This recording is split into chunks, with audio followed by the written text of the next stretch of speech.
Hi guys, இன்றைக்கி நான் உங்களுக்காக என்ன படம் எடுத்துகிட்டு வந்திருக்கிறேன் தெரியுமா?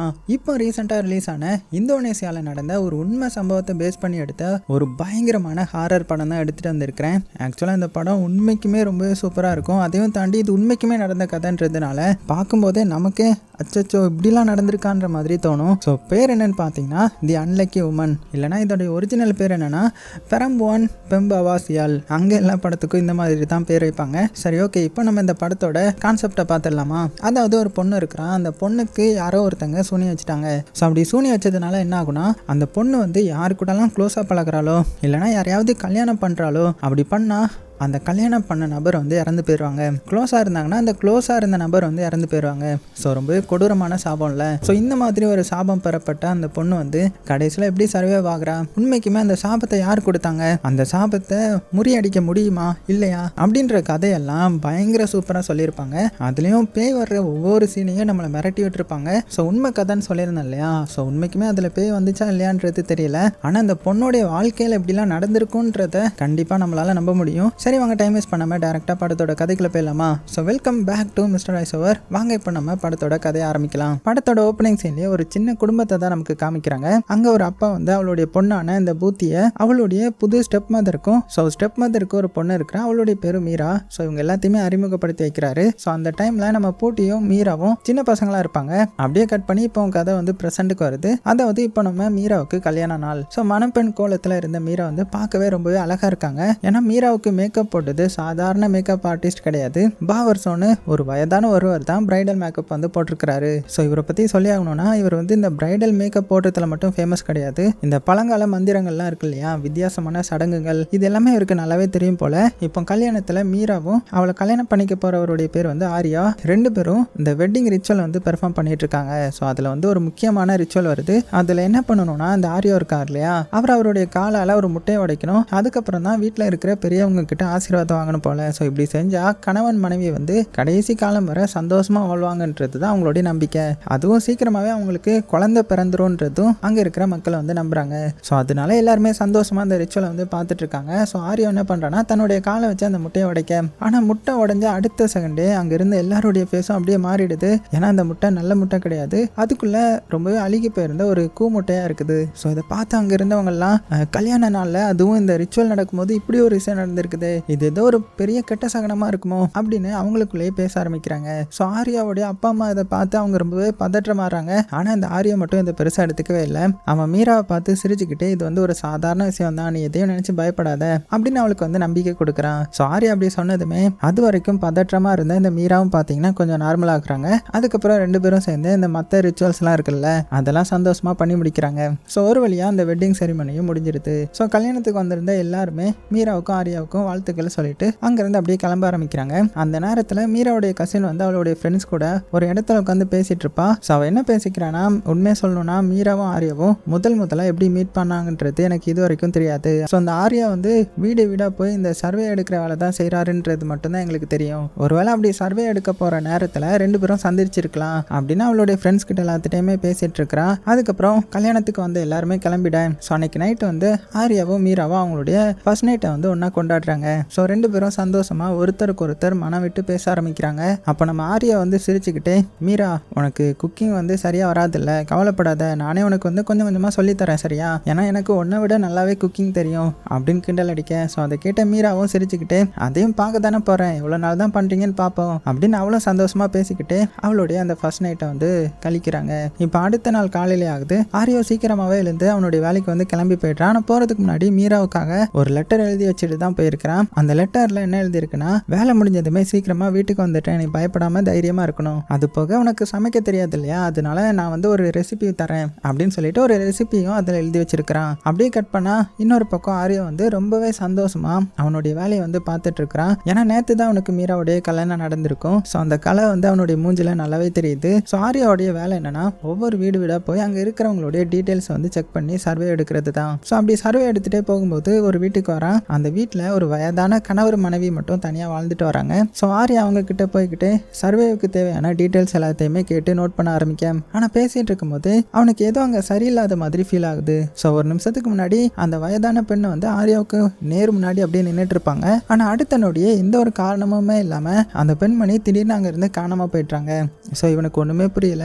இப்போ தானே இவங்க இங்கே நின்றுட்டு இருந்தாங்க, அதுக்குள்ளே எங்கே போனாங்க அப்படின்னு கொஞ்சம் குழப்பமாக. ஆனாலும் அதை பற்றி பெருசாக யோசிக்காம அந்த வீட்டுக்கு சர்வே எடுத்துட்டு அங்கேருந்து அப்படியே கிளம்பி போகிறான். ஆனால் அதே நேரத்தில் இந்த சைட் வீட்டில் காமிச்சா வீட்டில் வந்து நம்ம மீரா தனியாக இருக்காங்க இல்லையா, அப்போ அவளுக்கும் பார்த்தீங்கன்னா வித்தியாசமாக நிறைய சம்பவம் வந்து நடக்க ஆரம்பிக்குது. அதாவது மீரா வந்து கண்ணாடிக்கு முன்னாடி நின்று அவளுடைய முடியை வந்து சரி பண்ணிட்டு இருப்பா. அப்போ திடீர்னு யாரோ அவளுக்கு பின்னாடி நின்று அவளுடைய தோல் மேலே கை வச்ச மாதிரி ஃபீல் ஆகுது. உடனே பயந்து போன மீரா திரும்பி பார்க்குறா. ஆனால் அவளுக்கு பின்னாடி யாருமே இல்லை. ஒருவேளை எனக்கு தான் அப்படி தோணி இருக்குமோ அப்படின்னு நினச்சிட்டு அதை இக்னோர் பண்ணிட்டாங்க. அதுக்கப்புறம் ஆரியோ எழுதி வச்ச அந்த ரெசிபியை பார்த்து அவனுக்காக சமைக்க ஆரம்பிக்கிறாங்க. கொஞ்ச நேரம் கழிச்சு வீட்டுக்கு வெளியில யாரோ நிக்கிற மாதிரி தோணுது. உடனே வந்து பார்த்தா அங்க யாரோ நிக்கிறாங்க. உடனே யார் நீங்க, என்ன பண்ணிட்டு இருக்கீங்க அப்படின்னு கேட்கும்போது உடனே அந்த ஆள் வந்து நான் வந்து இந்த எலக்ட்ரிசிட்டி டிபார்ட்மெண்ட்ல இருந்து வந்துருக்கிறேன். ஸோ உங்க வீட்டோடைய மீட்டர் வந்து நான் செக் பண்ணணும் அப்படின்னதும் ஸோ மீராவும் பார்த்தீங்கன்னா அதை பெருசாக எடுத்துக்காம மறுபடியும் வீட்டுக்குள்ள போய் அப்படியே குக் பண்ண ஆரம்பிக்கிறாங்க. ஆனால் கொஞ்ச நேரம் கழிச்சு மீரா வந்து வெளியில வந்து பார்க்கும்போது அந்த ஆள் இன்னுமே அங்கே நின்றுட்டு மீட்டரை வந்து செக் பண்ணிட்டு இருக்கிறான். ஸோ ஃபர்ஸ்ட் இதை மீரா வந்து ரொம்ப சாதாரணமாக நினைக்கிறாங்க. ஆனால் டைம் போக போக அந்த ஆள் திரும்ப வீட்டுக்கு வெளியிலே வந்து அதே மீட்டரை வந்து செக் பண்ணிட்டே இருக்கிறத பார்த்ததுமே மீராக்கு இப்போ அவன் மேலே கொஞ்சம் சந்தேகம் வர ஆரம்பிக்குது. ஒரு மீட்டரை செக் பண்ண எவ்வளோ நேரம் ஆகும், ஏன் இவர் திரும்ப வந்துட்டு இருக்கிறாரு அப்படின்னு நினச்சிக்கிட்டு நேராக வீட்டுக்கு வெளியில் போய் அந்த ஆள்கிட்ட அம்மா என்னாச்சு, ஏன் இவ்வளோ நேரமாக ஒரே மீட்டர் வந்து செக் பண்ணிட்டு இருக்கீங்க அப்படின்னு கேட்டதுமே அந்த ஆளுடைய முகம் அப்படியே கொஞ்சமாக மாற ஆரம்பிக்குது. அவனுடைய கண்களே பார்த்தீங்கன்னா ஒரு மாதிரி பயங்கரமாக மாற, முகம் ஃபுல்லுமே அப்படியே செதஞ்சு போய் ஒரு சில நொடிகளுக்குள்ளேயே அவன் ஒரு கொடூரமான டீமனாக மாறி மீராவுக்கு முன்னாடி வந்து நிற்கிறான். ஸோ அந்த பயங்கரமான உருவத்தை பார்த்த மீரா பயத்தில் அப்படியே உறைஞ்சி போய்ட்றாங்க. இருந்தாலும் அடுத்த செகண்டே சுதாரிச்சுக்கிட்டு உயிரை காப்பாற்றிக்க அப்படியே வீட்டுக்குள்ள ஓடி ரூம்குள்ளே போய் கதை வந்து லாக் பண்ணிடுறாங்க. இன்னொரு பக்கம் ஆர்யாவை காமிச்சா அவனுடைய அந்த சர்வேக்காக இன்னொரு வீட்டுக்கு போகிறான். அங்கே அவனுக்கு ஒரு வித்தியாசமான பொண்ணு வந்து அறிமுகமாகறாங்க. ஸோ அவளுடைய பேர் லாஸ்மி. ஸோ ஆரம்பத்தில் லாஸ்மி வந்து ரொம்பவே நார்மலாக தான் ஆர்யா கிட்ட வந்து பேசிட்டு இருக்காங்க. ஸோ ஆர்யாவும் இதனால சர்வேவுக்கு தேவையான டீட்டெயில்ஸ் எல்லாத்தையுமே அவகிட்ட கேட்டுட்டு இருக்கிறான். ஆனால் பேசிட்டு இருக்கும்போது லாஸ்மி ஆர்யாவை பார்த்து ஆர்யா நான் அழகா இருக்கனா இல்லை உன்னுடைய மனைவி மீரா தான் அழகா அப்படின்ற மாதிரி கேட்டதுமே அவனுக்கு ஒன்றுமே புரியல. எதுக்கு இந்த பொண்ணு இப்படி கேட்குறான்னு சொல்லிட்டு இதில் யோசிக்க என்ன இருக்குது, என்னுடைய மனைவி மீரா தான் இந்த உலகத்திலேயே ரொம்பவே அழகானவ அப்படின்னு சிரிச்சுக்கிட்டே சொல்ல. ஸோ அந்த பதிலை கேட்டதுமே அவளுடைய முகத்துல இருந்து சிரிப்பு அப்படியே காணாம போகுது. அவளுடைய முகம் கொஞ்சமாக மாறி கொஞ்ச நேரத்துல அவள் வந்து ஒரு பயங்கரமான டீமானா மாறி ஆர்யாவுக்கு முன்னாடி வந்து நிற்கிறா. ஸோ அவளுடைய அந்த கொடூரமான முகத்தை பார்த்தா ஆர்யாவோ பயத்தில் என்ன பண்ணுறதுன்னு தெரியாம அப்படியே உறைஞ்சு போயிட்டான். அதனால அவனுக்கு அப்படியே மயக்கம் வந்து அந்த இடத்துல அப்படியே கீழே வந்துட்டான். ஸோ கொஞ்ச நேரம் கழிச்சு ஆர்யா கண் திறந்து பார்க்கும்போது அந்த வீட்டில் யாருமே இல்லை. அவன் மட்டும் தனியாக தரையில் படுத்து கிடப்பான். அப்பதான் அவனுக்கு கொஞ்சம் முன்னாடி நடந்தது ஞாபகம் வரும். ஐயோ ஓடுறா அப்படின்னு பதறி போய் எந்திரிச்ச ஆர்யா அவனுடைய பொருட்கள் எல்லாத்தையுமே எடுத்துட்டு அங்கிருந்து ஓடி போயிட்டான். அப்படி ஓடிக்கிட்டே போன ஆர்யா வந்து வழியில இருந்த ஒரு சின்ன கடைக்குள்ள போய் ஒளிஞ்சிக்கிறான். ஆனா அந்த கடைக்குள்ளேயுமே பார்த்தீங்கன்னா யாருமே இல்லை. வெளியில போகவும் இப்போ பயமா இருக்கும்ல, அதனால ஆர்யா வந்து அந்த கடைக்குள்ளேயே அப்படியே அமைதியாக உட்காந்து எப்படியாவது விடிஞ்சிடணும் அப்படின்னு பொறுமையா வெயிட் பண்ணிட்டு இருப்பான். ஆனா நேரம் போக போக இருட்டாகுது. ஸோ இருட்டானா என்ன பேய் வரும் இல்லையா. ஸோ அப்படி நைட் ஆனதுமே அந்த கடைக்குள்ள இருந்து ஏதோ ஒரு வித்தியாசமான சத்தம் கேட்குது. ஸோ அந்த ஆர்யாவும் ஐயோ மறுபடியும் பேய் வந்துடுச்சா அப்படின்னு மெல்ல எந்திரிச்சு திரும்பி பார்க்க அங்க மறுபடியும் பார்த்தீங்கன்னா அதே லாஸ்மி. இந்த வாட்டி அவளுடைய உண்மையான அந்த கொடூரமான டீமன் உருவத்தில் இருக்கிறா. அப்படியே இந்த ஆர்யாவே பார்த்துட்டு நிப்பா பாருங்க. அவ்வளவுதான் இவனுக்கு எப்படி இருக்கும், பயத்துல உயிரே போயிருது. ஒரு செகண்ட் கூட அங்க நிக்காம உடனே அந்த கடையை விட்டு வெளியில ஓட ஆரம்பிக்கிறான். ஆனா அதுக்குள்ளேயே ரொம்ப நேரம் ஆயிடுச்சு இல்லையா, நடு ராத்திரி இது. ஸோ ரோடு முழுக்க ஆள் நடமாட்டமே இல்லாம அப்படியே வெறிச்சோடி கிடக்கும். இந்த இருட்டான ரோட்ல ஆர்யா மட்டும் தனியா அவனுடைய உயிரை காப்பாத்திக்க வேகமா ஓடிட்டே இருக்க அப்ப கொஞ்ச தூரத்துல இன்னொரு பயங்கரமான உருவம் வந்து நின்றுட்டு இருக்கிறத பாக்குறான். ஸோ அது சாதாரணமான டீமன் கிடையாது, ஒரு மணப்பெண் மாதிரி அழகா அலங்காரம் பண்ணியிருந்த அந்த டீமன் வந்து ஏதோ ஒரு பழங்கால நடனத்தை டான்ஸ் ஆடிக்கிட்டே கொஞ்சமா ஆர்யாவை நோக்கி பக்கத்துல வரும் பாருங்க. கொடூரமா இருக்கும் இதை பாக்குறதுக்கு. அந்த உருவத்தை பார்த்த ஆர்யாவோ பயத்துல என்ன பண்றதுன்னு தெரியாம அப்படியே நின்றுட்டு இருக்கிறான். அந்த நேரத்துல அவனுடைய பின்னாடி இருந்து ஒரு குதிரை வண்டி வருது. ஆனா ஆர்யாவை திரும்பி பார்க்கறான். பார்த்து அவன் அப்படியே மிரண்டு போறான். ஏன்னா அந்த குதிரை வண்டியை ஓட்டிட்டு வந்தவனுக்கு தலையே இருக்காதான். ஒரு பக்கம் மணப்பெண் உருவத்தில் ஆடுற அந்த டீமன், இன்னொரு பக்கம் தலையே இல்லாத ஒருத்தன் குதிரை வண்டியை ஓட்டிட்டு வரான் இல்லையா. ஸோ இதுக்கு நடுவில் மாட்டிக்கிட்ட ஆர்யாவோ எங்க ஓடுறதுன்னு தெரியாம அப்படியே பயத்துல துடிச்சிட்டு இருக்க அந்த நேரத்தில் வீட்டில் தனியா இருக்கிற மீராவை காமிக்கிறாங்க. ஸோ அவளுக்கும் பயங்கரமான விஷயங்கள் வந்து நடக்க ஆரம்பிக்கும். திடீர்னு அவளுடைய தோள்பட்ட எலும்பு வந்து யாரோ கொடூரமா வந்து குத்துற மாதிரி வளைஞ்சு போகுது. ஸோ வலி தாங்க முடியாம அவ கத்த அந்த நேரத்தில் அவளுடைய மூக்குல இருந்து ரத்தம் வர ஆரம்பிச்சிடுது. ஸோ உடம்பு மொத்தமும் அவளுடைய கண்ட்ரோலை விட்டு கொஞ்சமா போயிட்டே இருக்க யாரோ ஒரு தீய சக்தி வந்து அவளுடைய உடம்புக்குள்ள நுழைஞ்சு அவளை பொசஸ் பண்ற மாதிரி ஃபீல் ஆகும். இந்த சைடு மணப்பெண் மாதிரி இருந்த அந்த டீமன் இருக்கு இல்லையா, ஸோ அதை ஆரியாவை நோக்கி வேகமாக வந்து கொடூரமாக கொலை பண்ணிடுது. ஸோ அப்படி கொலை பண்ணதுக்கப்புறம் அந்த டீமன் தலையே இல்லாத அந்த ஓட்டிட்டு வந்த குதிரை வண்டி இருக்கு இல்லையா, ஸோ அந்த வண்டியில் ஏறி அங்கேருந்து மறைஞ்சு போயிடுது. ஸோ இதெல்லாம் பார்க்கும்போது தான் நமக்கு ஒன்று புரிய வருது. ஸோ இது வந்து சாதாரணமான டீமன் கிடையாது இல்லையா. ஸோ இந்த டீமனுக்கு கீழே இன்னுமே நிறைய தீய சக்திகள் இருக்கலாம்ல. அந்த எல்லா டீமன்களையும் தன்னுடைய கண்ட்ரோலில் வச்சிருக்கிற ஒரு சக்தி வாய்ந்த ஒரு என்டிட்டியாக கூட இது இருக்கலாம். அதுக்கப்புறம் கொஞ்ச நாள் கழிச்சு ஆரியாவுடைய ஃபியூனரல் நடக்குது. அங்கே இருந்த எல்லாருமே ஆரியாவுடைய மரணத்தை நினச்சி ரொம்பவே கவலைப்படுறாங்க, ஃபீல் பண்ணுறாங்க. இங்கே மீராவை பார்த்தீங்கன்னா அவளுடைய ஹஸ்பண்டோடைய உடம்புக்கு பக்கத்தில் உட்காந்து, நேற்று வரைக்கும் நம்ம 2 பேரும் எவ்வளோ சந்தோஷமா இருந்தோம், இப்போ இப்படி திடீர்னு என்னை தனியாக விட்டுட்டு போயிட்டீங்களே அப்படின்னு கதறி கதறி அழுதுட்டு இருக்காங்க. ஆனால் ஆரியாவுடைய அம்மா பார்த்தீங்கன்னா அவங்களுக்கு என்ன இருக்கும், தன்னுடைய பையன் செத்ததுக்கு காரணம் இந்த மீரான்ற மாதிரி தானே நினைப்பாங்க. அதனால என் பையன் இறந்ததுக்கு நீ தான் காரணம், நீ அவனுடைய வாழ்க்கையில் வந்ததுக்கு அப்புறம் தான் இதெல்லாம் நடந்துச்சு, இனிமேல் ஒரு நிமிஷம் கூட நீ இந்த வீட்டில் இருக்கக்கூடாது, வெளியில போ அப்படின்னு கோவத்தில் மீராவை வீட்டை விட்டு வெளியில் அனுப்பிச்சிடுறாங்க. ஒரே நாளில் தன்னுடைய கணவனையும் இழந்து வாழ்ந்த வீட்டையும் இழந்த மீரா ஸோ எங்கே போகிறதுனே தெரியாமல் அப்படியே தனியாக நிற்கிறாங்க. அப்படியே சீன் கட் பண்ணால் கொஞ்ச நாள் கழிச்சு காமிக்கிறாங்க. மறுபடியும் அவளுடைய வாழ்க்கையை எப்படியாவது வாழ ஆரம்பிக்கணும்னு நினச்ச மீரா விக் தயாரிக்கிற ஒரு ஃபேக்ட்ரியில் வந்து வேலைக்கு சேர்றாங்க. ஏன்னா இப்போ அவளுக்கு பணம் தேவை இல்லையா, ஸோ தங்குறதுக்கும் ஒரு இடம் தேவை. ஸோ இப்படி மீரா அந்த ஃபேக்ட்ரியில் வேலை பார்த்துட்டு இருக்கும்போது ஒரு நாள் புதுசாக ஒரு பொண்ணு வந்து அந்த கம்பெனியில் வந்து வேலைக்கு சேர்றாங்க. இதனால அந்த ஃபேக்ட்ரியோடைய மேனேஜரும் பார்த்தீங்கன்னா அந்த பொண்ணு அந்த ஃபேக்ட்ரி ஃபுல்லாக அழைச்சிட்டு போயிட்டு ஒவ்வொரு இடமா சுற்றி காமிச்சிட்டு இருக்காரு. அது போக அந்த ஃபேக்ட்ரியோடைய ஹெட் வந்து அகஸ்ட்னு சொல்லப்படுற இவர் தான். ஸோ அகஸ்ட்டை பற்றி சொல்லி ஆகணும்னா அவருக்கு வந்து இனிமேல் கல்யாணம் பண்ணிக்காம தனியாக தான் இருக்கிறாரு. அதனால தனக்கு பொருத்தமான ஒரு பொண்ணை தேடி கல்யாணம் பண்ணிக்கணுன்ற மாதிரி அவருடைய மனசுக்குள்ள ஒரு தாட் இருக்கும். ஆனால் இது வரைக்குமே அவருக்கு பொருத்தமான ஒரு பொண்ணு கூட கிடைச்சிருக்க மாட்டாங்க போல. அப்புறமா அந்த மேனேஜர் அங்கே வேலை பார்க்குற இன்னொரு எம்ப்ளாயை வந்து இன்ட்ரோ பண்ணி வைக்கிறாரு. ஸோ அவனுடைய பேர் வந்து சுனியோ. ஸோ அந்த சுனியோ பற்றி சொல்லும்போது மட்டும் மேனேஜர் மெதுவாக குரல்ல என்ன சொல்கிறாருன்னா, இங்கே பாரு, நீ சுனியோ கிட்ட மட்டும் ரொம்ப கவனமாக இருக்கணும், ஏன்னா அவனுடைய பார்வை எப்போதுமே பொண்ணுங்க மேலே கரெக்டாக இருக்காது, ஸோ கேர்ஃபுல்லாக இருந்துக்கோ, அவங்ககிட்ட ஓவராக பேசாத எதுவும் அப்படின்னு எச்சரிக்கிறாங்க.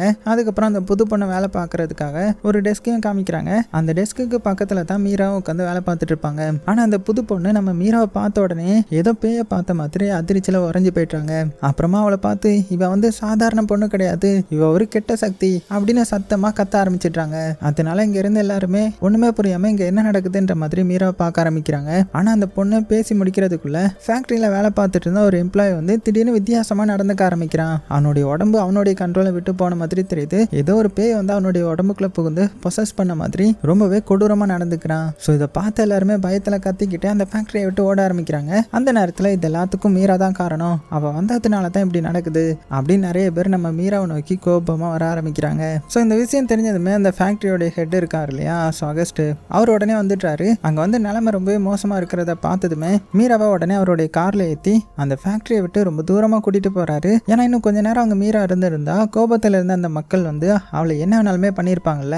அதுக்கப்புறம் அகஸ்ட் வந்து மீரா ஒரு ரெஸ்டாரண்ட்டுக்கு கூட்டிட்டு போறாரு. அந்த ரெஸ்டாரண்ட்டை நடத்துறவருடைய பேர் வந்து பண்ணா. ஸோ பண்ணா வந்து முதல் முறையா மீராவை பார்த்த அந்த செகண்டே அவளுடைய அமைதியான முகத்தை பார்த்தும் அவளுக்குள்ள இருந்த ஏதோ ஒரு சோகமும் அவருடைய கண்ணில் தெரியுது. அதனால முதல் பார்வையிலேயே பண்ணாவுக்கு வந்து மீராவை பிடிச்சி போயிடுது. இங்க இந்த அகஸ்ட் பார்த்தீங்கன்னா மீராவுக்கு சாப்பாடு வாங்கி கொடுத்து, இங்க பாருமா, அந்த ஃபேக்டரியில நடந்த விஷயத்தை பத்தி நீ எதுவுமே யோசிக்காத, 2 நாள் லீவ் எடுத்துட்டு நல்லா ரெஸ்ட் எடு, அதுக்காக உன்னுடைய சேலரியில இருந்து நான் ₹1 கூட கட் பண்ண மாட்டேன், ஸோ தைரியமா இரு, எல்லாம் சரியா போயிடும் அப்படின்னு ஆறுதல் சொல்றாரு. ஸோ அகஸ்ட் வந்து தன் மேல இவ்வளோ அக்கறையா பேசுறத பார்த்ததுமே மீராவுக்கும் கொஞ்சம் ஆறுதல் அடைகிறாங்க. இப்படி 2 பேருமே பேசிட்டு இருக்கும்போது, மீரா, உன்னுடைய வாழ்க்கையில ஏற்கனவே நிறைய கஷ்டம் வந்து நடந்திருக்குன்றது எனக்கு தெரியும், ஆனா உனக்கு விருப்பம் இருந்தா நான் உன்னை வந்து கல்யாணம் பண்ணிக்க ஆசைப்படுறேன் அப்படின்னு மீராவுக்கு வந்து டைரக்டா ப்ரொபோஸும் பண்ணிடுறாரு. ஸோ அகஸ்ட் வந்து இப்படி சொன்னதுனால மீராவுக்கு என்ன பதில் சொல்றதுனே தெரியல. அதனால அமைதியா எதுவுமே பேசாம அங்கிருந்து கிளம்பி போயிடுறாங்க.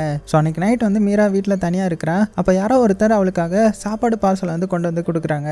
ஸோ அந்த சாப்பாடு வந்து நல்லா சூடாவே இருக்கும். உடனே மீராவும் அந்த பார்சலை வாங்கிட்டு வீட்டுக்குள்ள வரா. வந்ததுமே அந்த பார்சலை ஓப்பன் பண்ணி பார்க்குறா. பார்த்து பயங்கரமா ஷாக் ஆகுறா. ஏன்னா அங்க இருந்த சாப்பாடு வேற எதுவும் கிடையாது, நம்ம ஆரியோ இருக்கான்ல, ஸோ அவன் சாகிறதுக்கு முன்னாடி ஒரு ரெசிபி எழுதி வச்சிருப்பான் இல்லையா, ஸோ அந்த சாப்பாடு தான் இங்கே உள்ளே இருக்குது. ஸோ இது ஆரியோ வந்து எனக்காக எழுதி வச்ச ரெசிபி ஆச்சு, ஸோ இதை யார் எனக்காக செஞ்சு அனுப்பியிருப்பாங்க அப்படின்னு அந்த சாப்பாடே பார்த்துட்டு மீராவுக்கு வந்து பழைய ஞாபகங்கள் வர ஆரம்பிக்குது. அந்த டைமில் அவள் கையில் வச்சிருந்த அந்த பாத்திரம் வந்து ரொம்பவே சூடாக இருந்ததுனால ஆரியாவை பற்றி யோசிச்சுட்டு இருந்ததுனால அதை கவனிக்கல. ஸோ திடீர்னு சூடு தாங்க முடியாமல் அவளுடைய கை வந்து சுற்றுது. மீரா உடனே அந்த பாத்திரத்தை கீழே வச்சிட்டாங்க. அந்த நொடியில் அவளுக்கு முன்னாடி ஆரியாவுடைய உருவம் வந்து ஒரு நொடி தெரியுது. ஆனால் இது மீராவுக்கு தெரிஞ்ச ஆரியோ மாதிரி தெரியல. அவனுடைய முகம் ஃபுல்லாக அப்படியே செதஞ்சு போய் பார்க்கவே பயங்கரமா இருக்கிறான். ஸோ இறந்து போன ஆரியாவுடைய ஆத்மா மறுபடியும் மீராவை தேடி வந்து பயமுறுத்துற மாதிரி தெரியும். ஸோ அந்த உருவத்தை பார்த்த மீரா அப்படியே அப்படியே பயத்தில் உறைஞ்சு போயிடுறாங்க. அதே டைமில் மீராவுக்கு வாடகை கொடுத்துருந்த அந்த வீட்டோட ஓனருக்கும் பார்த்தீங்கன்னா ஃபேக்ட்ரியில் நடந்த அந்த பயங்கரமான சம்பவத்தை பற்றி தெரிய வருது. ஸோ அங்கே இருக்கிற மக்கள் எல்லாருமே மீரா வந்து ஒரு பேட் லக், அவள் எங்கே போனாலுமே ஒரு கெட்ட விஷயம் நடந்துடும் அப்படின்னு பேசுகிறத இப்போ அந்த ஓனரும் நம்ப ஆரம்பிக்கிறாங்க. அதனால கொஞ்சம் கூட யோசிக்காமல் இனிமேல் நீ இந்த வீட்டில் இருக்க வேணாம், உன்னால் எனக்கு வேறு எதுவும் பிரச்சனை வந்துடுமோன்னு பயமாக இருக்குது, ஸோ வீட்டை காலி பண்ணிவிட்டு வெளியில் ஓடிடு அப்படின்ற மாதிரி வீட்டை விட்டு வெளியில் அடித்து பற்றிட்டாங்க. ஸோ ஏற்கனவே தன்னுடைய கணவனை இழந்த மீரா இப்போ தங்குறதுக்கு இருந்த இடத்தையும் இழந்துட்டாங்க. எங்கே போகிறது, யாருக்கிட்ட உதவி கேட்குறதுன்னு தெரியாமல் அன்னைக்கு நைட்டு ஃபுல்லாக ஃபேக்ட்ரிக்குள்ளேயே தங்கி அங்கேயே தூங்கிட்டுறாங்க. இப்போ அடுத்த நாள் காலையிலே ஆகுது. ஸோ வேலைக்கு வந்த எம்ப்ளாயிஸ் வந்து மீரா வந்து ஃபேக்ட்ரிக்குள்ளே தூங்கிட்டு இருக்கிறத பார்க்குறாங்க. ஸோ அவளை பார்த்ததுமே எல்லாருமே கோபமாக்கி, உன்னால தான் அந்த பயங்கரமான சம்பவம் நடந்துச்சு, நீ எங்கே போனாலும் உன்னுடைய பேட் லக்கையும் கூடவே கொண்டு வர, முதல்ல இந்த ஃபேக்ட்ரியை விட்டு வெளியில் போ அப்படின்னு மீராவை அங்கேருந்து விரட்ட ஆரம்பிக்கிறாங்க. ஸோ எல்லாருமே மீராவை சுற்றி நின்றுக்கிட்டு இருக்கேன். அப்போ கரெக்டாக அந்த இடத்துக்கு அகஸ்ட் வந்துட்டாரு. ஸோ மீராவுடைய நிலைமையை பார்த்ததுமே அவர் எல்லாரும் முன்னாடியும் அவருக்கு சப்போர்ட் பண்ண ஆரம்பிக்கிறாரு. இதில் மீராவுடைய தப்பு என்ன இருக்குது, ஆதாரம் இல்லாமல் அவளை பேட் லக்குன்னு சொல்லி கஷ்டப்படுத்தாதீங்க அப்படின்னு எல்லாருமே தடுக்கிறாரு. அப்புறமா மீராவை பார்த்து, உன்னை யார் கைவிட்டாலும் பரவாயில்ல மீரா, நான் உன்னை தனியாக விட மாட்டேன் அப்படின்னு அவளுக்கு ஆறுதல் சொல்ல, இப்போ மறுபடியும் மீராவை பார்த்து என்னை கல்யாணம் பண்ணிக்கிறியா அப்படின்னு ப்ரொபோஸ் பண்ண. ஸோ இந்த முறை தனக்கு யாருமே இல்லாத நேரத்தில் அகஸ்ட் மட்டும் தனக்காக நிற்கிறத பார்த்த மீரா அவருடைய ப்ரொபோசலுக்கு வந்து ஓகே சொல்லிட்டா. அதுக்கப்புறம் 2 பேருக்கும் கல்யாணம் நடந்து முடிஞ்சிருது. ஆனால் இதை பார்த்த சுனியாவுக்கு வந்து ரொம்பவே கோவம் வருது. சாதாரண எம்ப்ளாயா வேலை பார்த்த இவ இப்போ இந்த கம்பெனியோடைய ஹெட்டே கல்யாணம் பண்ணிக்கிட்டாளா அப்படின்னு மீரா மேலே பொறாமப்படுறாங்க. அது மட்டும் இல்லாமல் சுனியா வந்து ஆல்ரெடி மீராவை தவறான பார்வையில் தான் பார்த்துட்டு இருந்திருப்பான். எப்படியாவது அவளை தன்னுடைய ஆசைக்கு வந்து பயன்படுத்திக்கலான்ற மாதிரி மனசுக்குள்ள ஒரு தவறான எண்ணத்தையுமே விதைச்சிருப்பான். அதனால இவளை என்ன பண்ணலாம் அப்படின்ற மாதிரி பிளான் பண்ணிட்டு இருப்பான். ஸோ அப்படியே இன்னைக்கு நைட் வந்து கல்யாணம் முடிஞ்சதுக்கப்புறம் அகஸ்ட் மறுபடியும் அவளுடைய இந்த ஃபர்ஸ்ட் நைட் அப்போ ஒன்றா உட்காந்து பேசிட்டு இருக்காங்க. அப்போ அகஸ்ட் என்ன கேட்குறான்னா, மீரா உனக்கு பூட்டின்ற மாதிரி ஒரு தங்கச்சி இருக்கான்றதை நான் கேள்விப்பட்டேன், ஆனால் அவளை பற்றி நீ இது வரைக்கும் என்கிட்ட எதுவுமே சொன்னதில்லையே அப்படின்னு கேட்கும்போது அதை கேட்டதுமே அவள் கொஞ்சம் சோகமாகறா. அதுக்கப்புறம் என்ன சொல்கிறான்னா, ஆமாம் பூட்டி வந்து என்னுடைய தங்கச்சி தான், ஆனால் ஸ்டெப் சிஸ்டர். பல வருஷத்துக்கு முன்னாடி எங்களுக்கு ஒரு பெரிய பிரச்சனை வந்துடுச்சு. அன்னையிலேருந்து நாங்கள் 2 பேரும் ஒருத்தர்கிட்ட ஒருத்தர் பேசிக்கிறதே கிடையாது. இப்போ எங்களுக்குள்ள எந்த ஒரு உறவுமே கிடையாது அப்படின்னதும் அதை கேட்ட அகஸ்ட் வந்து, என்னதான் பிரச்சனை இருந்தாலுமே அவள் உன்னுடைய தங்கச்சி தானே, ஸோ இப்போ உனக்குன்னு இருக்கிறது அவள் தானே, ஸோ இத்தனை வருஷம் நடந்ததெல்லாம் மறந்துட்டு நீ அவகிட்ட மறுபடியும் பேசு அப்படின்னு சமாதானப்படுத்துறாரு. கூடவே என்ன சொல்றாருன்னா, பூட்டியோடைய ஹஸ்பண்ட் வந்து ஒரு பேங்க்ல வேலை பார்க்குறாருன்றதும், ஒருவேளை அவங்க கூட மறுபடியும் நல்ல ஒரு உறவு உங்களுக்கு ஏற்பட்டுச்சுன்னா ஃபேக்ட்ரியை டெவலப் பண்ண தேவையான லோன் வாங்குறதுக்கு அவர் நமக்கு ஹெல்ப் பண்ண வாய்ப்பு இருக்குது அப்படின்னதும், ஸோ ஆகஸ்ட் சொல்றத நம்ம மீராவை அமைதியாக கேட்குறாங்க. அதுக்கப்புறம் ஒருத்தருக்கு ஒருத்தர் அப்படியே நெருக்கமாக இருக்க முயற்சி பண்ண, ஆனால் அகஸ்ட் மீராவுக்கு பக்கத்தில் வந்து அடுத்த செகண்டே மீராவுக்கு மறுபடியும் ஆர்யாவுடைய அந்த பயங்கரமான உருவம் தெரியுது. ஸோ அவளுக்கு முன்னாடி நின்றுட்டு இருந்த ஆர்யாவுடைய முகம் மறுபடியும் செதஞ்சு கொடூரமாக மாறி இருக்கும். அவளை தான் இதை பார்த்த மீரா பயத்தில் எந்திரிச்சு அகஸ்ட்டை விட்டு அப்படியே தள்ளி போகிறாங்க. என்னாச்சு மீரா, ஏன் இப்படி பயப்படுற அப்படின்னு கேட்கும்போது இவளுக்கு என்ன நடக்குதுன்னு இவளுக்கே புரியாது இல்லையா, அதனால எந்த ஒரு பதிலும் சொல்லாமல் அமைதியாகவே இருக்கிறாங்க.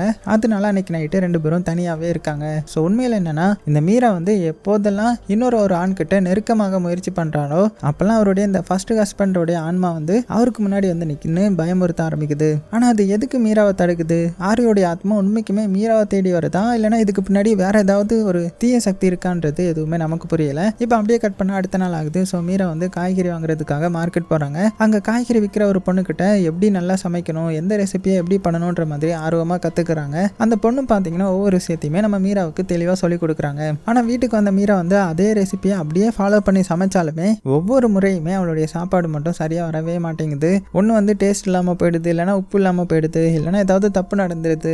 அதனால மீராவை சுற்றி ஏதோ ஒரு பிரச்சனை இருக்குன்றது மட்டும் நல்லா தெளிவாக தெரியும். ஆனால் மீராவுடைய மனசு கஷ்டப்படக்கூடாதுன்னு நினச்ச அகஸ்ட் மட்டும் அவள் என்ன சமைச்சு கொடுத்தாலும் எப்படி சமைச்சு கொடுத்தாலும் சந்தோஷமாக சாப்பிட்டுட்டு சாப்பாடு ரொம்பவே நல்லா இருக்குது, நீ வர வர சூப்பராக குக் பண்ண ஆரம்பிச்சிட்டியே அப்படின்னு பாராட்டுறாரு. ஸோ அகஸ்ட் வந்து இப்படி பேசுறதுனால மீராவுக்கு கொஞ்சம் நம்பிக்கை வர ஆரம்பிக்க. இதுக்கப்புறம் அகஸ்ட் ஒரு நாள் சொல்லியிருந்திருப்பார் இல்லையா, உன் தங்கச்சி ஹஸ்பண்ட் வந்து பேங்க்ல தானே வேலை பார்க்குறாரு, ஸோ அவர் நினச்சா நமக்கு வந்து நிறைய லோன் தரலான்னு சொல்லியிருந்திருப்பார்ல. ஸோ அது ஞாபகம் வந்ததுமே பல வருஷமாக பிரிஞ்சிருந்தா அவளுடைய சப் சிஸ்டரான பூட்டிக்கிட்ட போய் பேச ஆரம்பிக்கிறாங்க.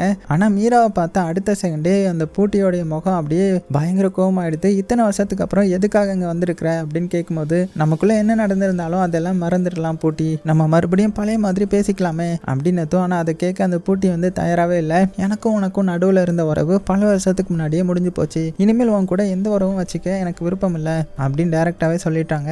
அந்த நேரத்தில் ஸ்கூல் முடிஞ்சு பூட்டியோடைய பொண்ணு வந்து வீட்டுக்கு வரா. ஸோ தங்கச்சியோடைய பொண்ணை பார்த்ததுமே மீரா அவகிட்ட அப்படியே பாசமாக பேச ட்ரை பண்ணுறாங்க. ஆனால் பூட்டி உடனே நடுவில் வந்து, நீ என் பொண்ணுக்கிட்ட பேச வேணாம், முதல்ல என் வீட்டை விட்டு வெளியில் போ அப்படின்ற மாதிரி மீராவை ரொம்பவே கோவமாக பேசிடுறாங்க. அப்போ தான் பூட்டி பூட்டியோடைய மனசுக்குள்ள மீரா மேல எவ்வளோ வெறுப்பு இருக்குன்றது தெரிய வரும். ஆனா இந்த அளவுக்கு இந்த பூட்டி வந்து மீராவை வெறுக்கிறதுக்கு கடந்த காலத்துல அப்படி இந்த 2 பேருக்கும் என்ன நடந்துச்சுன்றது இன்னுமே தெரியல. ஸோ கொஞ்ச நாட்கள் அப்படியே கடந்து போகுது. ஒரு நாள் நைட்டு மீராவும் அகஸ்டும் ஒருத்தருக்கு ஒருத்தர் நெருக்கமாகறாங்க. அதுக்கப்புறம் தங்களுடைய திருமண வாழ்க்கையை வந்து ஆரம்பிக்கிறாங்க. ஆனா இதுக்கப்புறம் என்ன பெரிய பிரச்சனை வரப்போகுதுன்றது தான் நமக்கு தெரியல. ஸோ இப்படியே கட் பண்ண அடுத்த நாள் ஆகுது. மீரா வந்து காய்கறி வாங்குறதுக்காக மார்க்கெட் போறாங்க. அதே மார்க்கெட்ல அந்த பண்ணாவும் இருக்கிறாரு. அதான் ஒரு ரெஸ்டாரண்ட்ல வச்சு நம்ம மீராவை பார்த்துருந்துருப்பார் இல்லையா. ஸோ அவர் தான் அவரு. ஆனா அவரை வந்து நம்ம மீரா வந்து கவனிக்கல. ஆனா பண்ணா மட்டும் கொஞ்சம் தூரத்துல நின்று மீராவை அமைதியா பார்த்துட்டு இருப்பாரு. ஏன்னா ஃபர்ஸ்ட் டைமே மீராவை பார்த்ததுமே அவருக்கு நம்ம மீரா மேல ஒரு லவ் வந்து உருவாகி இருக்கும் இல்லையா. மீராவுக்கு ஏற்கனவே கல்யாணம் ஆயிடுச்சுன்ற மாதிரி தெரிஞ்சுமே அவரால் அவ மேல வச்ச காதலை மனசுல இருந்து மறக்க முடியல. இதுக்கப்புறம் அப்படியே காய்கறி வாங்கிட்டு வீட்டுக்கு வராங்க நம்ம மீரா. ஸோ வீட்டுக்கு வெளியில முன்னாடி பார்த்தது இல்லாத ஒரு ஆள் வந்து நிக்கிறத கவனிக்கிறாங்க. உடனே மீரா வந்து யார் நீங்க இங்க என்ன பண்ணிட்டு இருக்கீங்க அப்படின்னு கேட்கும்போது அந்த ஆள் வந்து நான் எலக்ட்ரிக் மீட்டரை செக் பண்ண வந்திருக்கிறேன் அப்படின்னதும் அவ்வளவுதான் மீராவுக்கு எப்படி இருக்குன்னு பார்த்துக்கோங்க. மனசே மாறிடுது. ஏன்னா ஆர்யா உயிரோட இருந்த நேரத்திலையும் இதே மாதிரி ஒருத்தன் இந்த மீட்டரை செக் பண்ணணும்னு வந்திருப்பேன்னு சொல்லியிருப்பான் இல்லையா. அதுக்கப்புறம் தான் மீராவுடைய வாழ்க்கையில அந்த பயங்கரமான சம்பவங்கள்லாம் நடக்க ஆரம்பிச்சிருக்கும். அதனால இந்த வாட்டியும் ஏதாவது தப்பு நடந்துருமோ அப்படின்னு மீரா வந்து சந்தேகப்படுறாங்க. ஆனா இந்த டைம் அவ வெளியில போகல. வீட்டுக்குள்ள இருந்தபடியே ஜன்னல் வழியா அந்த ஆள் என்ன பண்றாருன்ற மாதிரி கவனிச்சுட்டே இருக்கிறா. ஆனா அந்த ஆளை பாத்தீங்கன்னா வேற எதுவும் பண்ணாம மீட்டரை மட்டும் செக் பண்ணி முடிச்சுட்டு கொஞ்ச நேரத்துக்கு அப்புறம் அங்கிருந்து கிளம்பி போயிட்டான். ஸோ அவர் போனதுக்கு அப்புறம் தான் நம்ம மீராவுக்கு கொஞ்சம் நிம்மதி வரும். ஆனா உள்ளுக்குள்ள ஒரு பயம் இருக்கும்ல, அது மட்டும் போகல. ஸோ அன்னைக்கு நைட் ஆகுது. ஆகஸ்ட் வந்து ஃபேக்டரியில நிறைய ஒர்க்கு பார்த்ததுனால வீட்டுக்கு கிளம்புறதுக்கு லேட் ஆயிடும். அதனால அங்கேயே வேலை பார்த்துட்டு இருக்கிறாரு. அப்போ அந்த ஃபேக்டரிக்குள்ள சுனியாவும் இருக்கிறத ஆகஸ்ட் வந்து பாக்குறாரு. ஏதோ ஒரு வேலை இருக்குன்னு சொல்லி அவனும் பாத்தீங்கன்னா அங்கேயே இருப்பான். ஆனா சுனியாவை பத்தி தான் நமக்கு தெரியும் இல்லையா. ஸோ அவன் உண்மைக்குமே வேலைக்காக அங்க இருந்தானா இல்ல வழக்கம் போல ஏதாவது ஒரு பொண்ணை தவறான பார்வையோட பார்த்துட்டு இருந்தானான்றது தெரியல. இன்னொரு பக்கம் வீட்டில் காமிச்சா தனியா இருந்த மீராவுக்கு வந்து ரொம்ப போரிங்கா இருக்கும். ஆகஸ்ட் வீட்டுக்கு வரவும் லேட் ஆகிடுச்சு இல்லையா. அதனால கொஞ்சம் வெளியில போயிட்டு வரலாம்னு நினைச்ச மீரா வந்து பண்ணாவுடைய ரெஸ்டாரண்ட்டுக்கு போறான். ஸோ மீரா தன்னுடைய ரெஸ்டாரண்ட்டுக்கு வரதை பார்த்ததுமே அவனுக்கு ரொம்பவே சந்தோஷமாயிடுச்சு. ஏன்னா அவனுக்கு தான் இந்த மீராவை ரொம்பவே பிடிக்கும் இல்லையா. ஸோ வாங்க மீரா, நீங்க இங்க வருவீங்கன்றதை நான் எதிர்பார்க்கவே இல்லை அப்படின்னு சந்தோஷமா வரவே இருக்கேன். அதுக்கப்புறம் மீராவை உட்கார வச்சு அவளுக்கு தேவையான சாப்பாடு எல்லாத்தையுமே ரொம்பவே பாசமா கொடுக்குறான். அந்த நேரத்துல ஃபேக்டரியில வேலையை முடிச்சுட்டு வந்த அகஸ்ட் வந்து அவனுடைய கார் எடுத்துட்டு வீட்டுக்கு கிளம்புறாரு. ஆனா பாதி வெளியில போயிட்டே இருக்கும்போது திடீர்னு அவருடைய கார் வந்து பஞ்சர் ஆயிடுது. அதுவும் அந்த இடம் ஃபுல்லா ஆள் நடமாட்டமே இல்லாத ஒரு வெறிச்சோடி கிடக்க வேற வழி இல்லாததுனால அகஸ்ட் கார்ல இருந்து கீழே இறங்கி தன்னுடைய டயரை சேஞ்ச் பண்ண அவரே ட்ரை பண்றாரு. இப்படி அகஸ்ட் வந்து டயரை சேஞ்ச் பண்ண ட்ரை பண்ணிட்டு இருக்கும்போது அவருக்கு பின்னாடி இருட்டுக்குள்ள ஒரு பயங்கரமான உருவம் கொஞ்சம் கொஞ்சமா பக்கத்துல வந்துட்டே இருக்கும். ஸோ அது வேற யாரும் கிடையாது, முன்னாடியே ஆரியாவுடைய உயிரை எடுத்த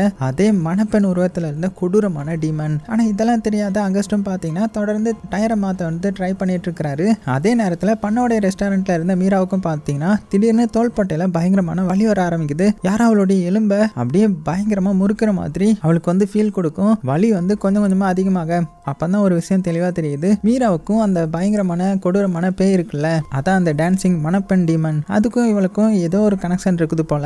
இன்னொரு பக்கம் அந்த அகஸ்ட் வந்து கார் டயரை சேஞ்ச் பண்ணிட்டு இருக்கும்போது அவருடைய கையில இருந்த ஒரு ஸ்க்ரூ திடீர்னு கீழே வந்து காருக்கு அடியிலேயே போயிடும். ஸோ அதை எடுக்கிறதுக்காக அகஸ்ட் வந்து கீழே குனிஞ்சு காருக்கு அடியில வந்து கையை விட்டுறாரு. ஆனா அடுத்த நொடியே காருக்கு இன்னொரு பக்கத்துல இருந்து அந்த டீமன் திடீர்னு அகஸ்டோடைய கையை பிடிக்கும் பாருங்க. அவ்வளவுதான், நமக்கு அப்படியே ஹார்ட் அட்டாக்கே வந்துடும். ஆனா அதுக்குள்ள அந்த பேய் வந்து நம்ம அகஸ்ட்டை வந்து காருக்கு அடியில் இழுத்துட்டு போகுது. அகஸ்ட்டுக்கு ஒன்றுமே புரியல, தப்பிக்க ட்ரை பண்ணுறாரு. ஆனால் அது விடவே இல்லை. கடைசியாக அகஸ்ட்டையும் ரொம்பவே கொடூரமாக கொலை பண்ணிடுது. அதே நேரத்தில் ரெஸ்டாரண்ட்டில் இருந்த மீராவுக்கும் அந்த தோலில் வந்து பயங்கரமான வலி ஏற்படுது. இதுக்கு முன்னாடி ஆர்யா இறந்த போதும் மீராவுக்கு இதே மாதிரி வித்தியாசமான விஷயங்கள்லாம் நடந்திருக்கும்ல.